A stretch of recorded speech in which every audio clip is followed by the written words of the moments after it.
Good morning, and welcome to the Tyson Foods fourth quarter 2020 earnings conference call. All participants will be in a listen-only mode. Should you need assistance, please signal a conference specialist by pressing the star key followed by 0. After today's presentation, there will be an opportunity to ask questions.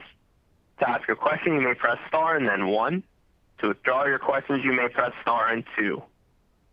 Please also note today's event is being recorded.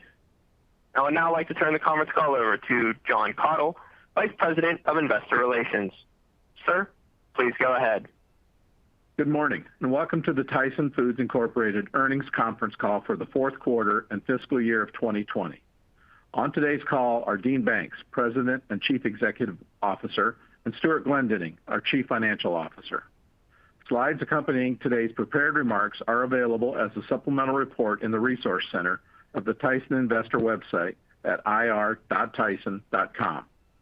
Tyson Foods issued an earnings release this morning, which has been furnished to the SEC on Form 8-K and is available on our website at ir.tyson.com.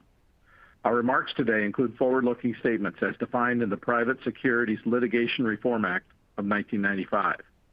These statements reflect current views with respect to future events, such as Tyson's outlook for future performance on sales, margin, earnings growth, and various other aspects of its business.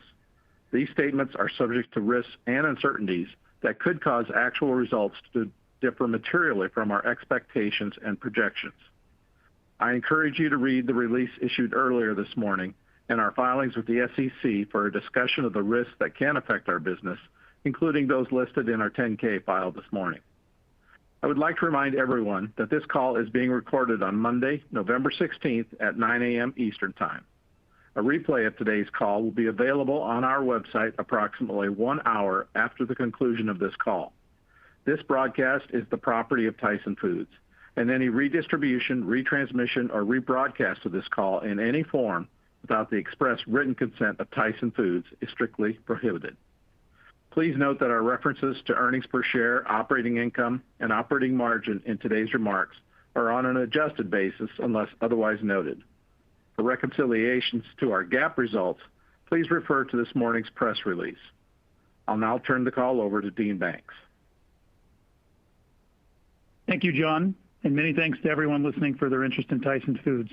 We hope you're all safe and healthy as we continue to navigate the pandemic. I'm thankful for the efforts of every one of Tyson's nearly 140,000 team members and want you to know their health and safety remain our top priority. The dedication of our team members and the future of our business have me excited to be in my first earnings call as CEO. We have an exceptional leadership team with tremendous experience across protein production, consumer insights, innovation, technology, and more, and I am truly excited about the growth and success we will drive as a team. We've recently faced unprecedented and unfamiliar times, but our business is settling down and we're uniquely positioned to fulfill our long-term strategy. Our business performed well and delivered strong fourth quarter and full year results. Our team members, agricultural partners, and customers have shown resilience. This has enabled us to maintain and accelerate our efforts to provide global consumers with a safe and accessible food supply. Before we talk about fourth quarter results, I'd like to cover our team's accomplishments over the last 12 months. At the onset of the pandemic, we launched an internal task force to address the virus. We made substantial investments in our personal protective equipment, social distancing safeguards, and other increased health and safety measures across our business. We've seen a dramatic reduction in active cases involving our team members since last spring. In an effort to stay ahead of the virus, we've launched a new industry-leading monitoring strategy that involves weekly testing of a sample of team members, which has so far proven to be invaluable. We had $540 million in direct incremental COVID-19 costs for the full year, including about $300 million of thank you bonuses and other benefits paid directly to our team members for their efforts. We managed core expenses aggressively in an effort to partially offset the increased costs related to COVID-19. Our beef and pork segments both delivered a strong performance on the year, while prepared foods showed positive momentum, including a continuation of share gains across many retail categories. Our core retail lines grew volume in every quarter of the fiscal year, up over 17% during the latest 52 weeks. Our chicken business is still performing below our long-term earnings expectations. While our Tyson frozen value-added and premium air-chilled products have performed strongly, other businesses have not. The biggest drivers of our underperformance are not having full staffing levels, a portion of which can be attributed to the ongoing effects of the coronavirus, operational execution, and pricing. The majority of our improvement opportunity lies in reducing the mix and yield impacts of the three drivers I just mentioned, and most of this is centered in a handful of our plants. The inefficiencies driven by reduced staffing levels and poor execution has translated to higher cost per pound. We expect progress toward these issues to face headwinds from absenteeism and other COVID-19 related complexities during the first half of the year, but remain hopeful that a vaccine and a gradual return to normalcy in the second half will result in a net improvement for the year. We continue to demonstrate our commitment to sustainable business practices and corporate social responsibility. Our efforts included the following: enhancing our framework to promote equity, inclusion, and diversity in the workplace, including $5 million in committed donations to organizations that are advancing the cause of lasting change. Our work to verify sustainable cattle production practices on more than 5 million acres of grazing land in the largest beef transparency program in the U.S. Record protein donations across the country, and the development and recently announced forest protection standard to reassert that we have virtually no deforestation risk across our global supply chain. In the alternative protein space, we bolstered the company's offerings under the Raised and Rooted brand while extending our retail presence to 10,000 stores in less than a year, entering the quick service restaurant channel, and launching products in Europe. Over the past year, we have seen our plant-based offerings retail sales increase over 250%, and we are excited to build on this momentum alongside our customers as we meet evolving consumer demand for years to come. Now, let's discuss some high-level takeaways from our fourth quarter.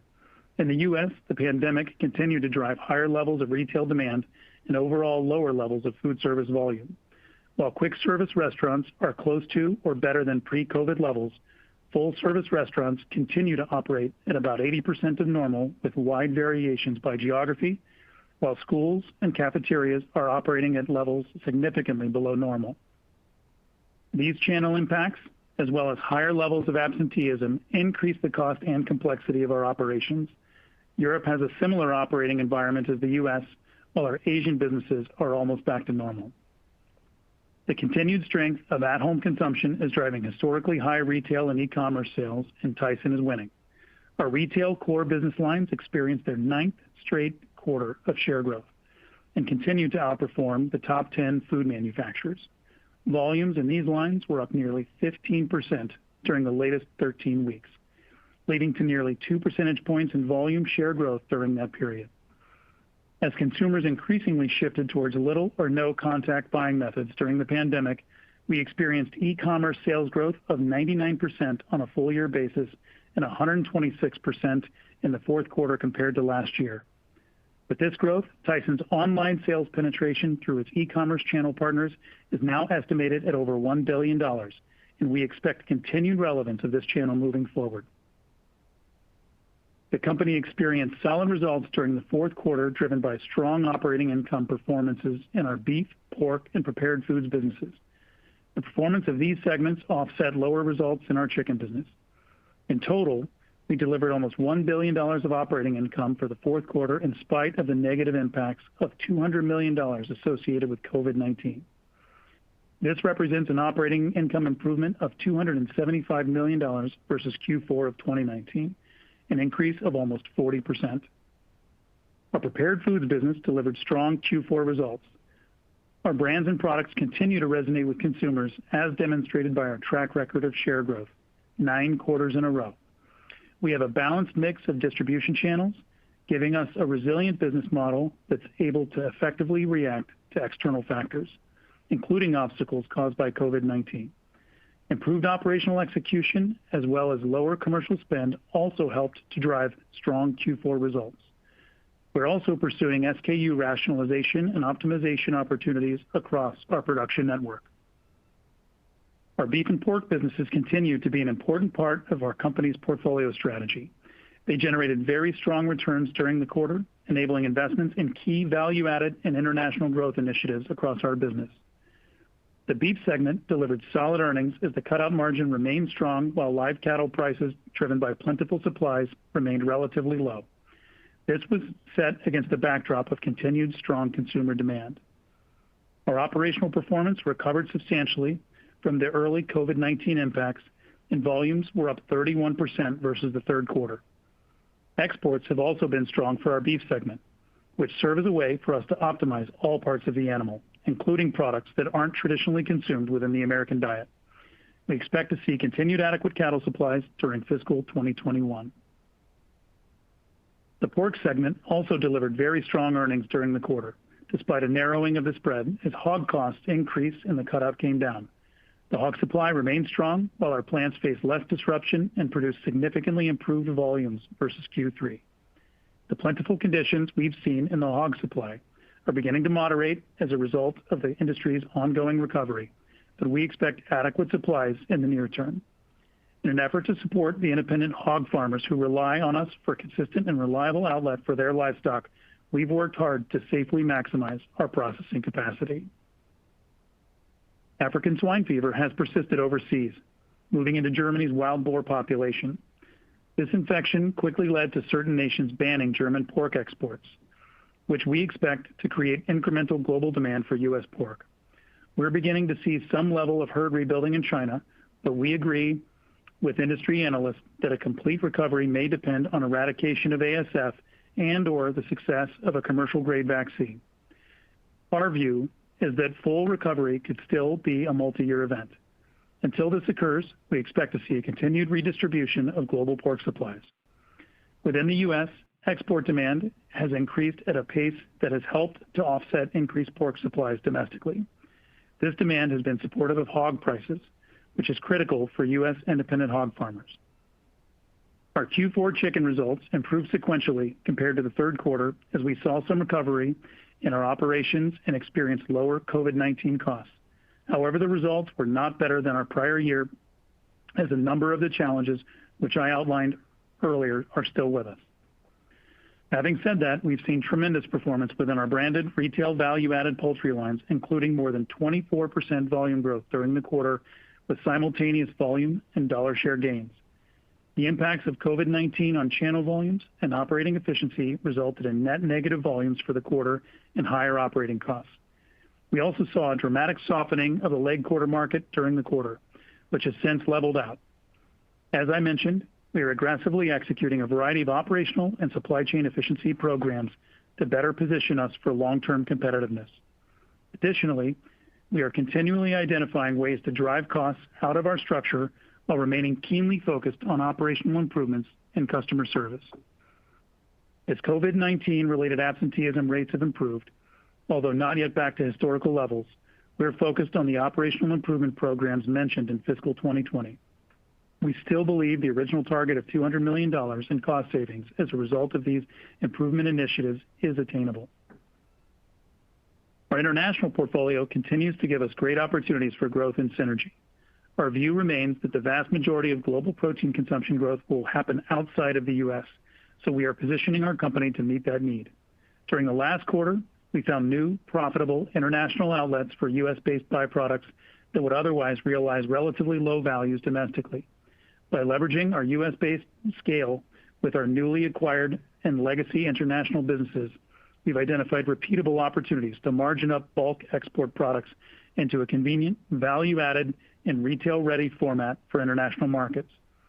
The benefit of these value-added sales, which originate in our domestic business and are sold throughout our international network, is an example of how our One Tyson approach helps us meet global demand while enhancing the company's margin structure. We'll continue to seek out and leverage these and other synergistic opportunities across our global network as we expand abroad and continue to learn from consumers in these growing markets. We also recently announced our plans to build new production capacity in China and Thailand, as well as expansion of our facility in the Netherlands. These initiatives will add substantial fully cooked poultry capacity to our network, which will help us serve emerging markets and strategic customers. And last, we plan to accelerate our focus on initiatives to ensure a competitive cost structure moving forward, which includes optimizing organizational structures and other cost reduction activities. In summary, I'm pleased by our fourth quarter performance, and I'm excited about our future. I'd now like to turn the call over to Stuart to walk us through our Q4 financial performance and fiscal 2021 financial outlook. Thank you, Dean. As previously mentioned, our business performed well during Q4 and the full fiscal year, especially considering the external challenges facing our company. Now, please keep in mind that Q4 was a 14-week quarter because of the 53-week fiscal year, which is reflected in our GAAP results. The quarterly and annual adjusted results that we refer to throughout have the impact of the additional week removed for comparability purposes.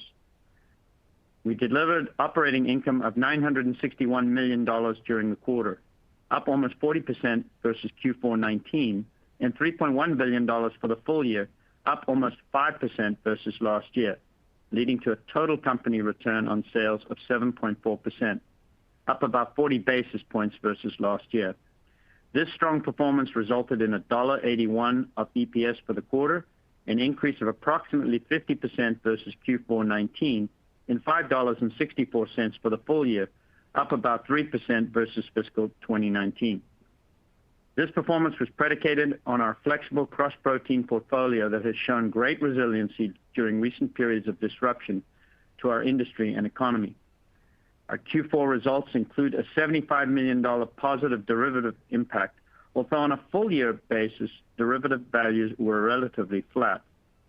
We also incurred $200 million of direct COVID-19 costs during Q4 as we continue to prioritize team member health and safety, and those costs have not been adjusted out of our results. The reactions from our team members to the investments and initiatives we have implemented to prevent the spread of COVID-19 have been resoundingly positive. Sales and volumes were both lower by about 2% versus Q4 19, driven primarily by the effects of COVID-19, including reduced sales through the food service channel. Return on sales for the aggregate business came in at 9% for Q4, and average sales price was down less than 1% versus Q4 19. Jumping into the specific segment results, our prepared foods segment delivered strong performance, including operating income of $236 million, or 11.2% return on sales. Sales were down 1.8% and volumes were down 5.6% versus the comparable period as a result of retail strength offset by COVID-19 related weakness in food service. Operating income improvements were driven by reduced commercial spending, lower commodities, and operational improvements, including the benefits of lower write-downs versus last year. The chicken segment delivered operating income of $91 million, generating a 2.9% return on sales. These results include a $45 million gain from derivative adjustments during the quarter.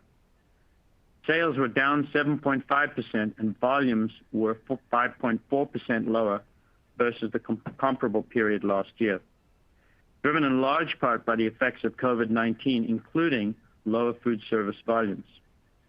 We were impacted by both channel shift as well as operational issues resulting from the pandemic. As Dean outlined in his prepared remarks, we continue to face challenges in our chicken segment, but remain committed to take the actions necessary to return us to top quartile performance. Beef segment operating income was $483 million during the quarter, generating a return on sales of 12.2%. Sales were up 2.7% and volumes were up 3.8% versus Q4 19, driven principally by the lower comparable figures last year due to lower production capacity as a result of the fire at our Finney County processing facility. We don't anticipate these levels of profitability to persist into the remainder of fiscal 2021, but still expect the beef business to deliver strong results going forward. Pork operating income was $162 million in the fourth quarter, representing a return on sales of 12.8%. Sales were up 1% and volumes were up almost 7% versus the comparable period last year, driven primarily by strong consumption of pork products in both domestic and international markets. Gross margin and volume improvements completely offset higher operating costs to deliver year-over-year adjusted operating income growth of $135 million. Our international business, as Dean mentioned, continues to demonstrate great growth and synergy prospects. This business has now been profitable for the past 2 years, which sets the stage for strong future performance. We will continue to focus on growth opportunities and seek out additional synergy opportunities using our One Tyson framework to increase the value of our international output across the portfolio. Moving on to broader financial performance highlights. Year-to-date operating cash flows were $3.9 billion on a 53-week basis.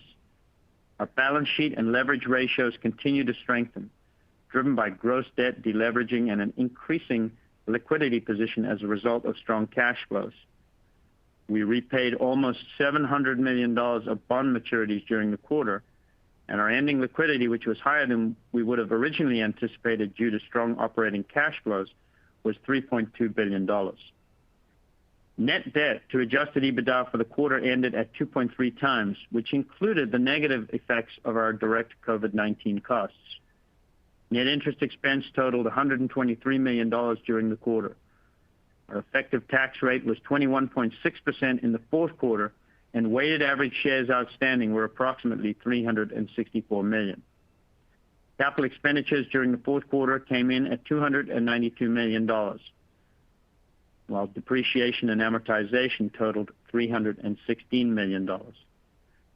Our cross-protein portfolio strategy provides us with a counter-cyclical effect during periods of weakness in specific protein markets. This differentiated capability allows us to both grow and stabilize the company's aggregate earnings over time and has contributed to a strong annual operating CAGR over time. Our base protein businesses have continued to generate strong returns and cash flows that will fuel our value-added and international growth into the future. And finally, last week, our board approved an increase to our annual dividend of 10 cents per share. This increases our annual dividend to $1.78 per share. I'd now like to walk through our financial guidance as we look ahead into the balance of fiscal 2021. We're about halfway through our first quarter, and our businesses are off to a good start. We expect annual revenues of $42 to $44 billion. With our strong pipeline of organic growth opportunities, we expect CapEx spending of between $1.2 and $1.4 billion. The majority of this spending will be toward previously announced capacity additions in our beef, chicken, prepared foods, and international businesses as we focus on strategic organic growth plans. We expect to manage liquidity in excess of our historical target of $1 billion, and we will continue to focus on deleveraging with over $500 million of notes maturing during the fiscal year. Our effective tax rate is expected to approximate 23%. Net interest expense is expected to be approximately $440 million. COVID costs are expected to be lower on a run rate basis than the fourth quarter, although we expect PPE and employee-related payments, amongst other costs, to continue while COVID infections remain active. Although it's still very early and a host of factors could impact the accuracy of our assumptions, including the duration of the pandemic, we're currently anticipating approximately $330 million of COVID costs for the fiscal year. I want to stress that this is a point-in-time estimate based on what we know currently, and the health and safety of our employees is our top priority. Some of the direct costs we've experienced as a result of COVID-19 have been transient, while others could be structural, specifically regarding team member wages in certain production locations. Because of this, we expect some increased labor costs as we strive to attract and retain talent in the competitive labor markets where we operate. This competition for labor is not only with other meat processors, but with a range of companies hiring similarly skilled people. As 2021 progresses, we will have a better sense of which costs are likely to continue over the longer term. Our new plant in Humboldt will commence operations this year, and as is normal with plant startups, we will incur substantial ramp-up costs. Despite the challenges we've experienced, our counter-cyclical multi-protein business model across brands, channels, categories, and geographies puts us in a good position as we orient our portfolio toward future growth. As Dean mentioned, we're proud of our team's accomplishments during the fourth quarter and are excited about how our performance sets us up for the balance of fiscal 2021. Our balance sheet, liquidity, scale, and portfolio of businesses differentiate Tyson from other food companies and position us for long-term growth. as we execute against our strategic plan with a constant focus on maximizing long-term shareholder value. I'd like to now turn the call back over to Dean to discuss broader fiscal 21 business outlook and closing remarks. Dean? Thank you, Stuart. We have a bright future ahead, and we remain committed to navigate the risks and market-based factors that we may face, especially in the current environment. We'll prepare for and respond to those risks to the best of our ability, just as we've always done. With respect to our view on the business and operating environment as we look ahead into the balance of fiscal 2021, we expect consumption behavior will continue to orient towards meals at home. Unless the current wave causes widespread shutdowns, we would expect to see a continuing gradual recovery in food service volume throughout the year. This is, of course, dependent on the extent of the pandemic spread within our communities, the broad availability of a vaccine, and any local or federal regulatory restrictions.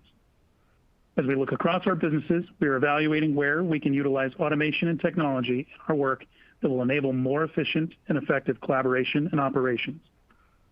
Grain futures for 2021 have strengthened recently due to diminishing U.S. production prospects from earlier in the season and record high demand in China.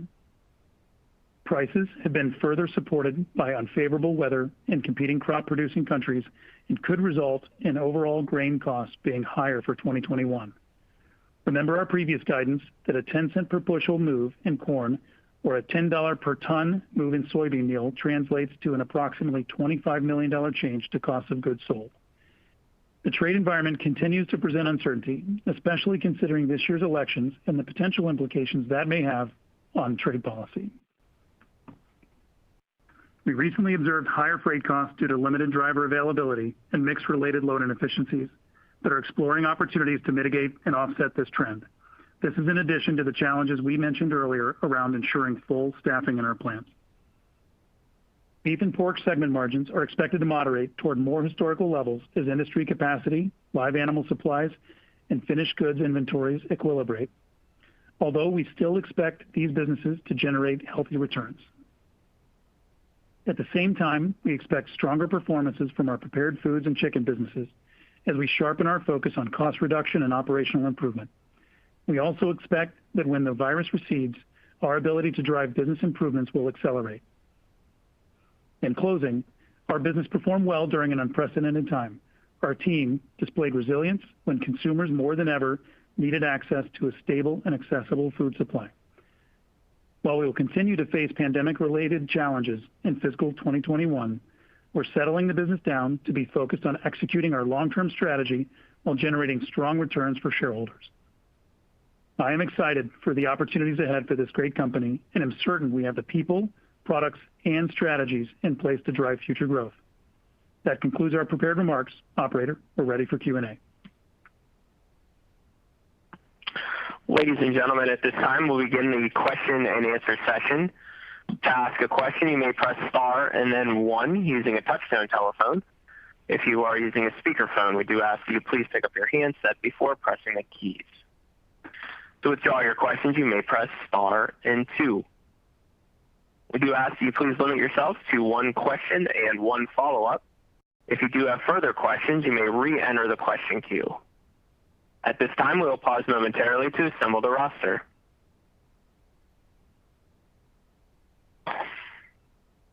And our first question today comes from Ken Goldman from J.P. Morgan. Please go ahead with your question. Hi, good morning, everybody. Morning. Morning, Ken. Dean, you were quoted in the media yesterday regarding your COVID prep, and you talked a little bit about it today.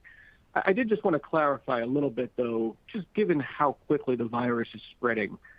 How do you prepare for increased risks of labor shortages in the next couple of months, not just because of actual illness, but also because of workers maybe afraid of getting a little sick?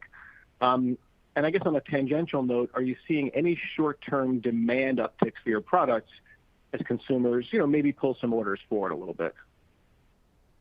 Sure, Ken.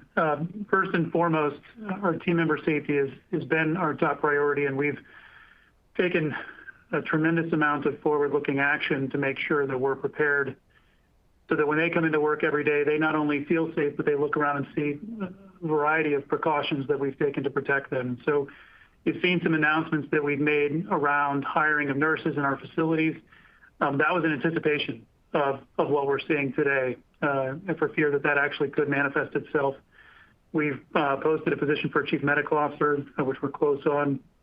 And I would say the most important aspect of our preventative measures has been how we've acted upon the availability of testing with what we're calling our always-on testing strategy, where we're sampling team members as they come in and making sure that we can identify what's going on, both in the public numbers in the community, but also what we're seeing from our team members coming into the plants. And that's just been tremendously invaluable in giving them comfort that they're not at risk of catching anything. And then I would say that it's also been invaluable to the communities in which we operate. And you might have seen an article that came out a few weeks ago in Storm Lake, where a former state health official cited that the county in which we operate actually had lower COVID numbers. And she attributed that to how we're acting with our monitoring and testing strategy. Much like we anticipated the need for masks early in the first wave of the crisis and chartered a plane to take proactive, aggressive action to get precaution for our team members, precautionary protections for our team members. I'd say in this crisis, this wave, we've been preparing all along, and you see that in our expenses. From a demand perspective, from a demand labor perspective, or from a labor perspective, I would say that as Stuart mentioned in his comments, we've been bonusing our team members and just saying thank you. We know that they have options for where they go, and we want Tyson Foods to be a place where they can come to work and thrive every day. Okay, thank you for that. That is clear. And then a quick follow-up from me. You're well into the first quarter already. I know you're hesitant to talk about 2021 for understandable reasons, but is there anything we can understand, maybe even directionally, about how the quarter's progressing so far? Are there any unusual factors we should consider when we model, just so we kind of avoid any surprises or any unnecessary surprises, so to speak? Yeah, we're not going to be able to pre-announce or anything like that, but what I would say is that we are expecting beef and pork to ultimately, through 2021, normalize. I would say, when you're thinking about those two businesses specifically, from a pork perspective, hogs are coming in at weight now, so we think we've worked through some portion of the backlog, although there may still be some out there. We do expect adequate supplies through the year, and beef, cattle are still coming in quite a bit overweight. And so we're seeing that there's quite a bit of backlog and ample supply certainly for the year to come. Chicken, as you've seen through the reports, we are aggressively pursuing operational improvements, and you've seen the leadership change we've made there, both complimenting Chad Martin and his exceptional leadership with Donna King, who's an industry veteran leading the business. That's going to take some time. Recovering chicken is going to be a long effort. We've got a handful of plants that are just not operating operational efficiently, and then the variability related to the crisis and what's happening in food service in some of those plants is just continuing to make that challenging. But we're working hard to make the operational improvements we need. And prepared foods has been performing strong. We're very proud of the work they're doing there, and much like the other parts of the business, we really need food service to come back online for that business to be everything that we know it can. But the ability for the team to flex between retail and food service has been phenomenal. Great. Thank you so much. No problem. Our next question comes from Ben Scheurer from Barclays. Please go ahead with your question. Thank you very much, Dean, Stuart. Good morning, and congrats on the results. Thanks, Ben. So the first question, I was just wondering if you could elaborate a little bit more on the outlook for 2021. Just following up Ken's question. Obviously, there's a lot you cannot pre-announce, but just to understand a little bit the dynamics, because it seems like your sales guidance at least looks for something like slightly negative to maybe 3.5% to 4% in growth on an adjusted basis. So that looks rather cautious if we just consider the significant decline we had in the third quarter of 2020 in your fiscal quarter. So is that really because you still think there's a lot of headwind on food service from COVID. So just to elaborate a little bit on the dynamics and in terms of top line amongst the different segments, that would be much appreciated. Yeah, Ben, I'd love to be able to give you some guidance, but as you've seen, if we started giving any direction a month and a half ago, we'd have been wrong. The COVID impacts and increases are continuing with shutdowns both in our domestic and in some international markets, and we're just not able to guide at this point. Okay. And then my second question, if you could just quickly go into the chicken segment and the operating inefficiencies, if you want to call it that way. Where do you think you stand on addressing those? And you said just moments ago that this will take obviously time, but how do you think about the progression and the way to address those inefficiencies? Just putting for a moment aside COVID, I know there's a lot of uncertainty around it, but if that would not be a headwind, how do you feel about the ability to address those inefficiencies and get those operating margins into a more reasonable level just by what is in your hands to be addressed? I won't be able to give a ton of specifics, but as you know, we put out guidance before that we were going after about $200 million in operational improvements in the chicken business before the crisis. And as we'd reported, we were making good progress on that. And then, as you rightly point out, COVID really affected quite a bit of that. We are still making improvements every day. Our leaders are in our plants looking for inefficiencies and looking for the ways that we can get those plants running full again and back on track.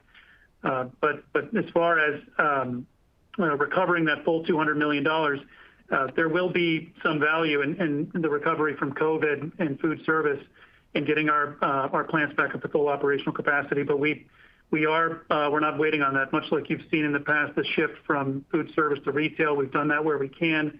We've also maintained flexibility to support our fast-growing QSR partners who are even surpassing their original sales with their progress in drive-through and takeout. And so it is going to take some resolution in COVID for us to really make the growth and expansion there we want, but we're not waiting for that. We're taking aggressive steps as we speak. Ben, Stuart, just one other thing just to add to that. I mean, look, the good news here is the team's razor sharp on what needs to be done to move that business to first quartile. One thing just to keep in mind for the modeling, and I mentioned in my comments, is that Humboldt will come online later this year. That's great. It's going to give us more capacity, but it will come with some increased costs. And you could think for modeling purposes that's going to be a little less than $100 million. Probably more weighted to the back half of the year than to the front, but it's a meaningful number. Okay, that was very helpful. Thank you very much, Stuart and Dean. Thanks. Congrats. I'll leave it here. Thanks, Ben. Our next question comes from Alexia Howard from Bernstein. Please go ahead with your question. Hi there. Can you hear me okay? You can, Alexia. Go ahead. Thank you. Perfect. Okay. Can I ask about, you mentioned the trends on the food service side of the business with the QSRs doing pretty much business as usual and then full service restaurants only operating at 80% and schools, et cetera, are pretty hard hit. Can you give us an idea of how your food service sales break down in each of those channels, just so that we can get an idea of how exposed you are to each of those trends? And then I have a follow-up. No, we're not going to be able to break those down any more specifically. I would even cite, just so you read of the situation, that some of our QSR partners are actually surpassing previous volumes, which is really exciting to see for them, and that's changing quite dynamically. So we won't be able to give any additional direction related to how that breaks down. Yeah, Alexa, best data I can give you is suggest that you take a look at the 10K, which we filed this morning. If you go back in the segment data there, you'll find some breakout, maybe not quite what you're asking for, but it'll be at least give you a sense of what went through food service last year and what's going through there now. So about $1 billion lower on 12 billion. Keep in mind also when you look at that data, that's 53-week data for 20, and not 52-week data. Makes sense. Okay, I'll go take a look. And secondly, you did feature the plant-based part of the portfolio in the prepared remarks. And you mentioned, I think, 10,000 outlets on the retail side, plus getting into the QSR channel as well. Can you give us an idea of how large that business is? I know it was only launched last summer, so it's early days, but some idea of how big it is and what the momentum looks like right now on that part of the business. Thank you, and I'll pass it on. Yeah, I'll comment on the word momentum. It's got quite a bit of momentum. We have some of the SKUs are really surpassing expectations related to velocity. As you saw, we've expanded to a significant number of retail stores. You may have also seen the announcement just recently that we're kicking off a pilot with Jack in the Box. We're thrilled about that and our progress there and a variety of prospects with the business. Not give any specifics on the size, but we're thrilled with the investment and the momentum that we've had. Great. Thank you very much. I'll pass it on. Thank you. Our next question comes from Peter Galbo from Bank of America. Please go ahead with your question. Hey guys, good morning. Thanks for taking the questions. Morning, Peter. Dean, just given your comments yesterday and some of the comments today around COVID, with cases climbing, I guess one of the concerns is that plants are remaining open at this point because of the current administration's executive order. So I guess the first part of the question is, have you had any discussions with the incoming administration about making sure that maintains in place? And the second part of that is there any discussion going on at the higher levels of making sure that as these vaccines become available, that your frontline workers are kind of first in line to receive the vaccine just to maintain the supply chain? So I'll stress one thing, that we've really put team member safety first. And as you saw through the previous waves, we have taken no hesitation to idle plants whenever we think it's the right thing to either do deep cleaning or mass testing or whatever was required. And so in this crisis, we are taking as many precautions as possible to make sure we're keeping our team members safe, and that results in them feeling safe coming to work, and that results in us being able to keep our plants up and running and feeding the world. Related to vaccine availability, it's too early to push forward on what that could ultimately look like. You have to consider distribution, obviously side effect profile, and a million other things when thinking about how that's going to ultimately impact your business. And from a broader perspective, our business is operating through this climate very well. What I would say is that whether it's our balanced portfolio, or whether it's the protections that we've taken, the business has proven extraordinarily resilient. And we've heard from really every administration that they consider companies like Tyson and industries specifically around food to be mission critical for the country. And I'm sure that if the vaccine is proving to be effective and safe, and our team members decide that they want it for their own protections, that it'll be made available. Okay, no, that's very helpful. And Stuart, maybe just the comments that you made on freight and grain. I know that kind of the hedges you had in place in 20, on chicken were disadvantageous from a grain perspective, but just as grain has moved up, how should we think about those reversing into a more positive position if you're more advantageously hedged? Thanks very much, guys. Yeah, guys, I mean, we've got some detail in our K. I think the best thing to do is just to think broadly about the stats I gave you earlier. For the following reason, I think the stats I gave you, sort of 10 cents on corn's $25 million, $10 on soybean per ton is $25 million. So look at those. We've got more detail in the K.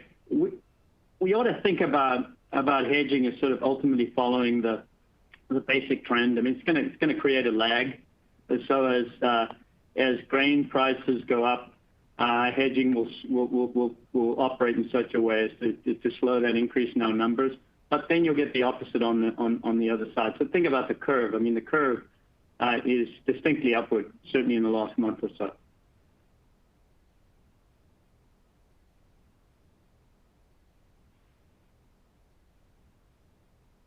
Our next question comes from Adam Samuelson from Goldman Sachs. Please go ahead with your question. Yes, thank you. Good morning, everyone. Good morning, Adam. Hi. So I guess first I want to come back to something that got mentioned in the prepared remarks and alluded to in one of the answers, and it was the idea of taking the chicken business back to top quartile performance. And we can look at some of your public peers and kind of evaluate that, but there's also meaningful mix differences in your business, given kind of your differences in bird class, the big prepared, kind of fully cooked operation that you have. So I'm just trying to think about how, as you would define top quartile performance in your chicken business, given your mix, what does that actually mean? Yeah, it's certainly a good question, Adam. I'd say our businesses, specifically in chicken, as you pointed out, it's very mixed. So our retail value-added portfolio has performed just phenomenally through the crisis, up north of 24%. We've been thrilled with the market share gains there. And the other aspects of our business, whether it's tray pack or fresh or small bird, they're all competing and all being impacted in very different ways. Specifically, some of our business has been very strongly hit by deli sales being down through the crisis. And so we watch performance really on a business unit by business unit basis. And some of the businesses that have been impacted, specifically the plants, due to mix and operational efficiency, that's what we're talking about, and getting back up to top quartile performance on those that are underperforming in each of their given segments. I don't think I'll be able to give any more specific guidance than that. Okay. And then I wanted to just try to wrap up some of the comments on fiscal 21 a little bit, just go through some of the different pieces.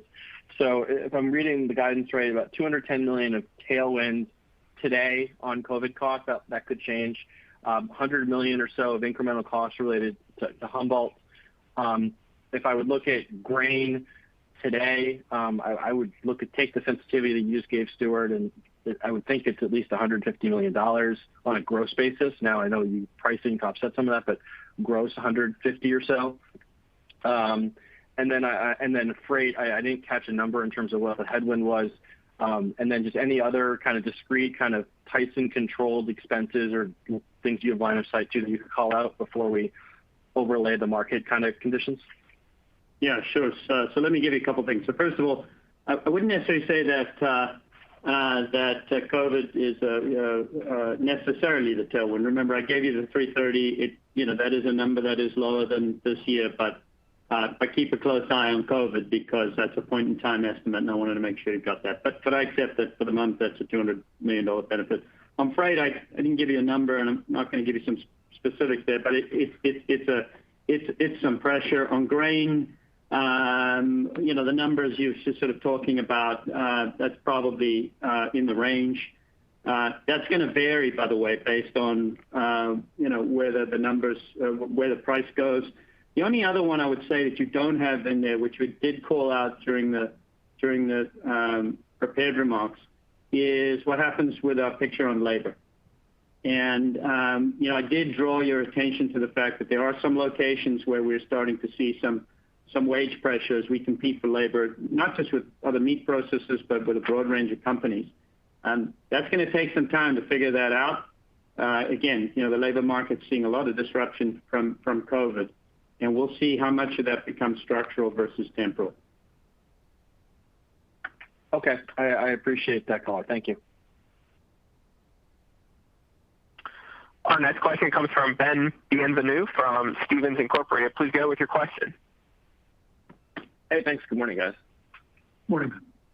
I want to follow up on Adam's questions around the guidance, and in particular just on the revenue guidance that you guys provided for fiscal 21. And if you could give us a sense of the variability that's incorporated from the bottom to the top end of the range, whether it's variability in volume or price, and what that variability is predicated on, whether it's related to COVID potential disruptions or lack thereof. And then along the same lines of the $330 million of COVID costs that you gave, Stuart, I guess, if we see significant closures, absenteeism, if this year looks more like last year, how much better prepared are you guys? It sounds like a lot better prepared to mitigate the costs, recognizing that your top priority is safety. Just help us gauge those if you could. Okay, so let me run through the questions then quickly. So first of all, on the top line, The big drivers for the top line, you called some of them out. I won't break them up by percentage, but certainly price is going to be a big one. That obviously has a fair bit of volatility, especially in our commodity meat businesses, pork and beef for sure. That's going to move around. Keep in mind also that depending on how COVID goes, so will our food service volumes, and that has an impact on our average pricing. So those are probably the biggest factors, and you might be able to make some educated guesses on each of those. In terms of the COVID costs, yes, look, I mean, some costs we incurred, and they're sort of one time. We put up all the barriers.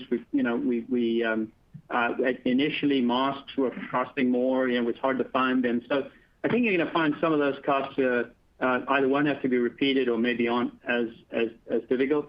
But the variability is going to come with what we have to do on labor. We want to look after our employees. This is the number one priority for us, and so we will first of all deploy whatever is necessary from a testing or healthcare perspective. We will not give people any incentive to come to work if they are sick. You need to recognize that's a cost.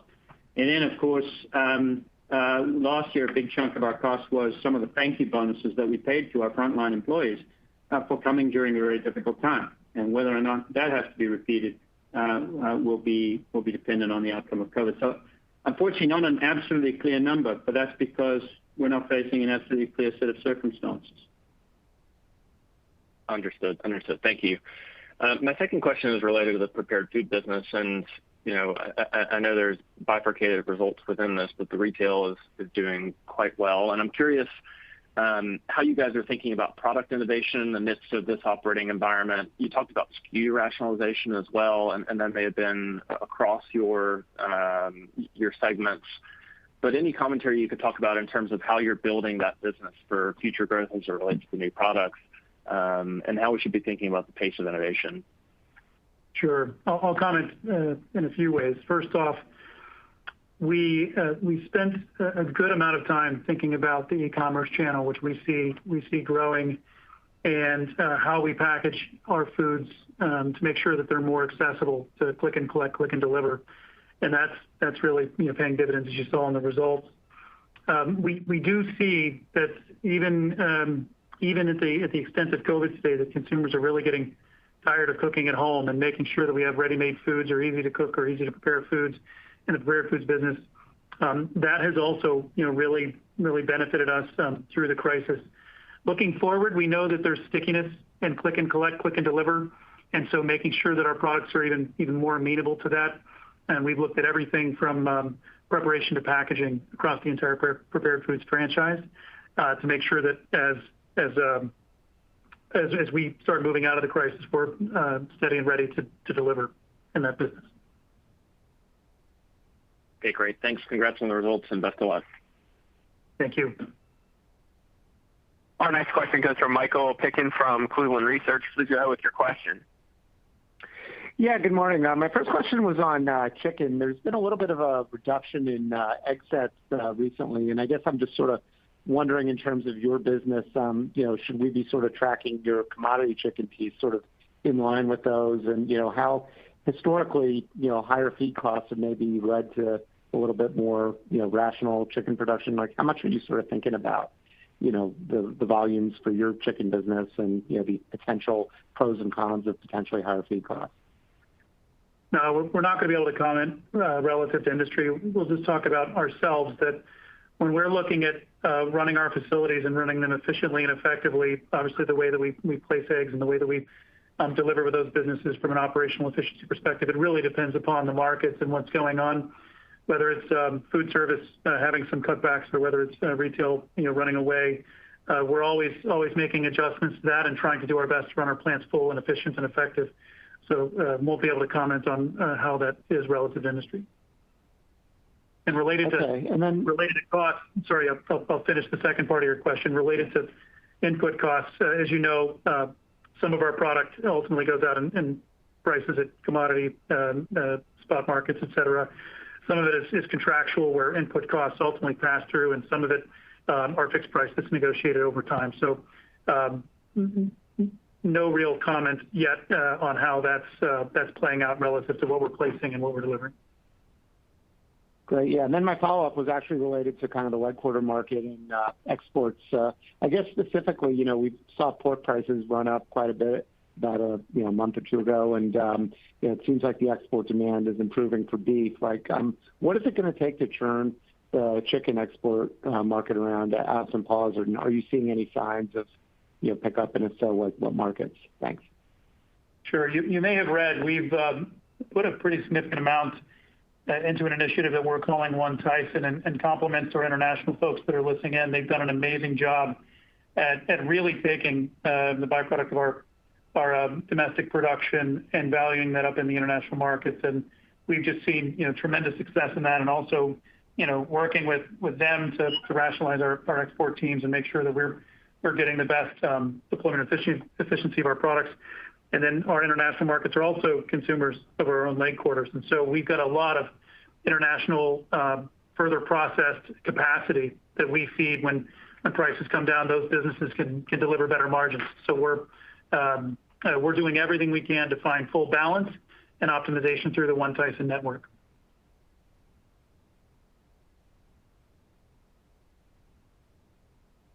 Our next question comes from Michael Lavery from Piper Sandler. Please go ahead with your question. Thank you. Good morning. Morning. Can you just elaborate a little bit on ASF? And I know you mentioned some of the volume shifts sort of globally around the world that are being driven by that. But how much is your expected impact more likely that sort of volume reallocation versus a pricing lift? And how do you think about how that impacts that you're thinking on and planning for 21? I'd say ASF is still a really dynamic situation. We'd seen it dancing around Germany for some time, and now that it's shown up in the wild boar population, we're obviously looking at, as I mentioned, the global shift of production distribution.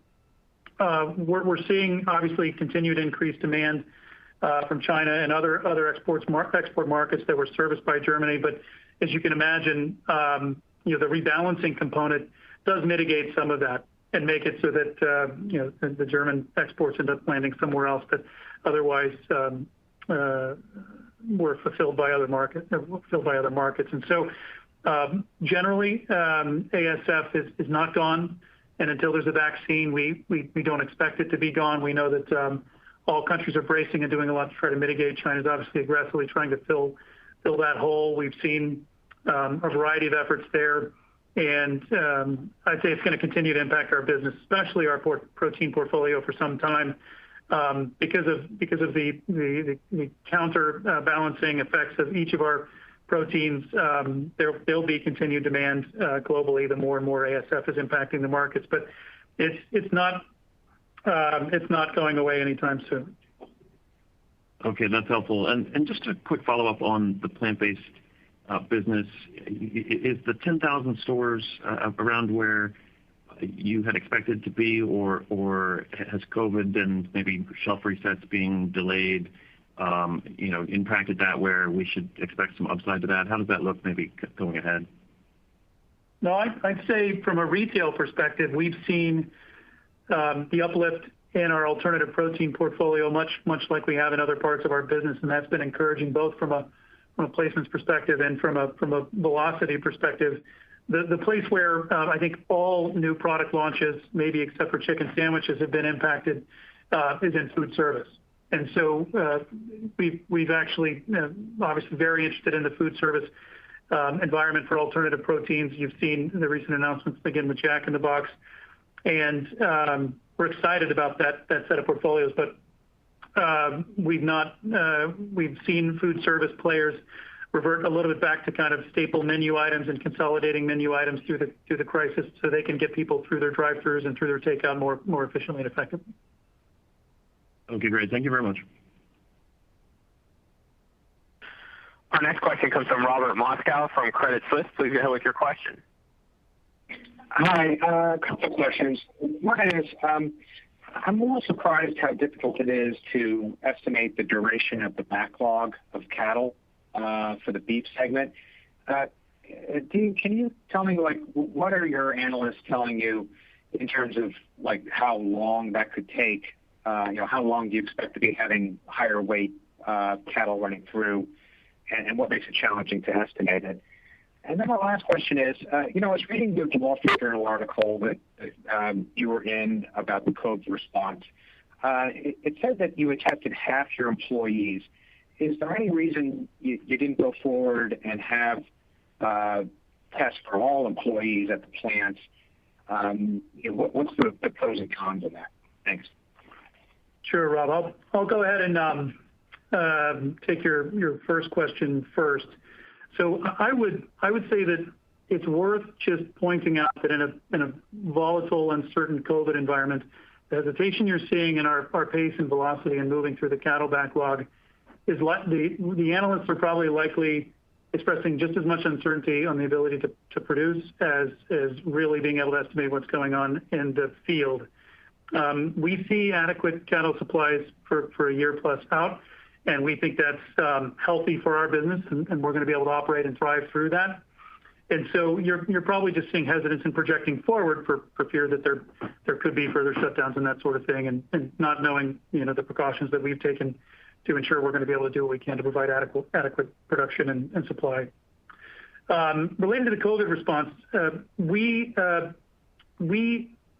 a multi-pronged testing strategy where we are sampling our team members, looking for evidence of what's going on in the community. And when we see a community spike, we will obviously look at close contacts and, if need be, test an entire plant population.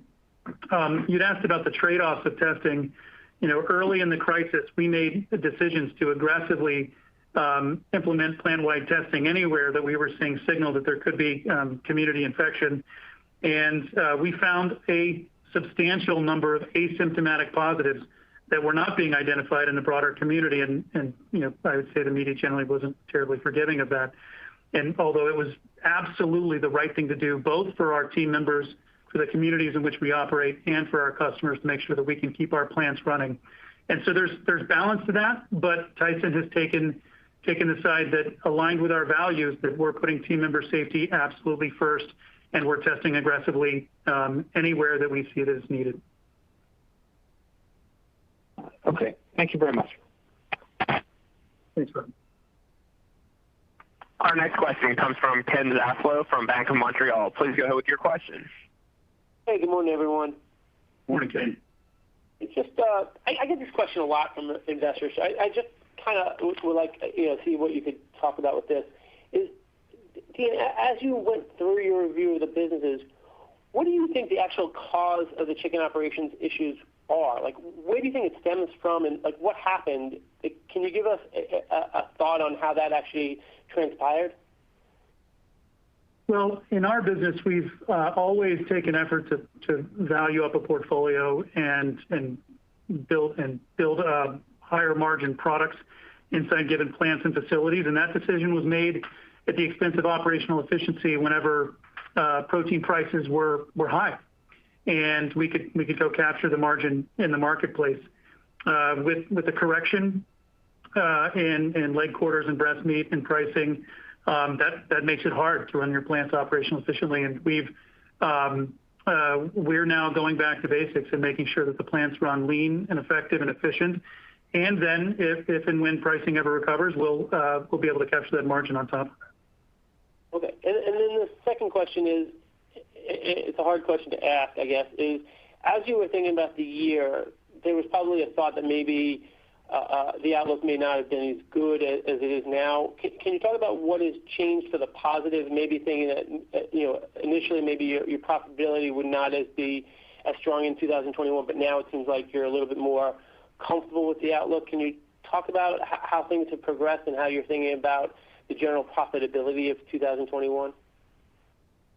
Well, this is a little bit of my stepping into this deep, but one thing that I've just been terribly impressed with is the resiliency of our team members and of our business as a whole, and our ability to adjust and adapt to really whatever COVID or the markets are throwing at us.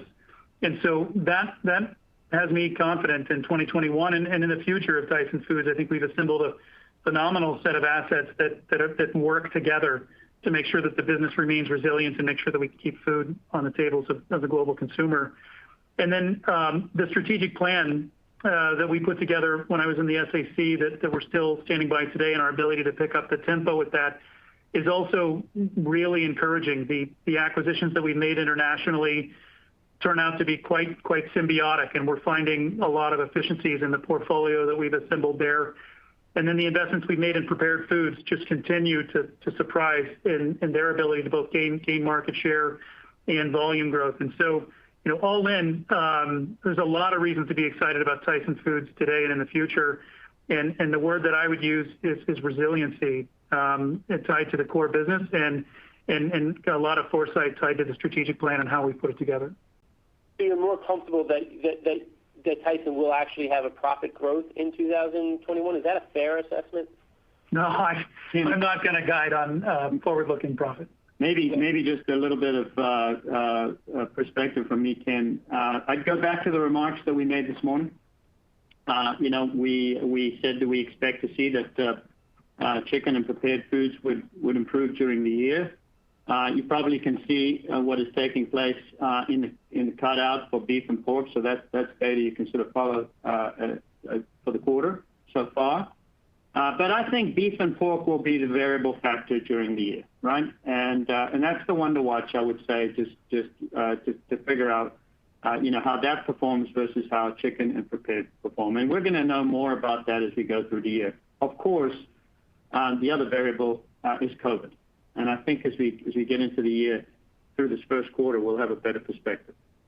Okay, and then I'm going to sneak in one more. The comment about normalized beef and pork, I don't know what that means because, if I go over the last 20 years, I would say, normalized is, 2 to 3%, but in reality, for beef, the last 4 years could be normalized, and that's a whole different thing. So when you say normalized, do you really mean normalized to the old Tyson or normalized in a new environment where things are, you have export demand, you have more cattle supplies, same with the hogs. The word normalized is a very opaque a word, and I'm just curious to make sure that I fully understand what you're trying to get at. And I'll leave it there. Thank you very much. Yeah. So I'll comment a little bit and then pass it to Stuart. When we say normalized, there's really two components. One is the historical look back on the operating margins of these businesses. But the other component is the effort that we've made to value up variety meats and offal from the portfolio, to optimize our cuts, and to really run the business more efficiently, and even for investments that we've made in tray pack and portioning the proteins and making them more effective and valuable to our consumers and customers. So I make sure we think through both of those when we think about what new margins ultimately look like. Stuart, do you want to give more color? Yeah, Ken, I would say just to the specifics of the margins, when I came into the business, we were talking about normalized as 1 to 3, but certainly since I've been here, we haven't seen that.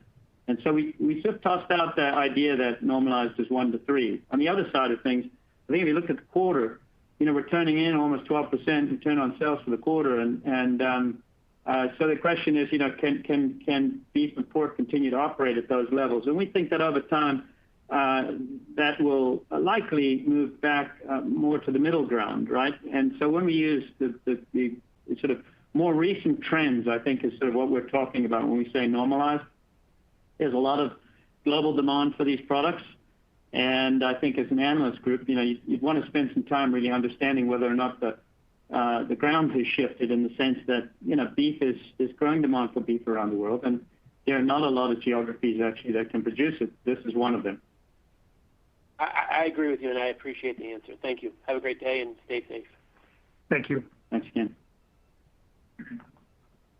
And ladies and gentlemen, with that, we're going to end today's question and answer session. I'd like to turn the conference call back over to Dean for any closing remarks. Sure. Thanks everyone for your interest in Tyson Foods. I want to give a big thanks to our team members, the communities in which we operate, our suppliers, our farmers, and all of our investors. From all of us here at Tyson Foods, we wish you a happy holiday season. Ladies and gentlemen, with that, we'll conclude today's conference call. We do thank you for attending today's presentation. You may now disconnect your lines.